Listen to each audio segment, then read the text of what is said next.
வக்பு வாரிய திருத்தச் சட்டத்தை இஸ்லாமியர்கள் எதிர்ப்பது ஏன்? முஸ்லிம் விரோத ஆட்சி நடத்தும் பாஜக அரசு தொடர்ந்துதான் செய்யும் முஸ்லிம் விரோத நடவடிக்கைகளுக்கு சட்ட அங்கீகாரம் கொடுக்கும் வகையில் அரசியல் சாசனத்தின் பல சட்டங்களை திருத்துவதும் புதிய சட்டங்களை புகுத்துவதையும் தொடர்ச்சியாக செய்து வருகின்றது.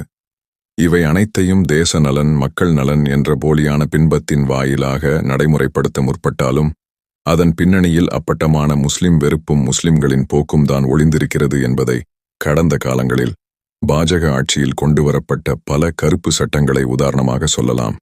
காஷ்மீர் சிறப்பு அந்தஸ்து ரத்து, முத்தலாக் தடை சட்டம், குடியுரிமை திருத்தச் சட்டம், இவைகளைத் தொடர்ந்து தற்போது வக்பு வாரிய திருத்தச் சட்டத்தையும் நடைமுறைப்படுத்த துடித்துக் கொண்டிருக்கிறது.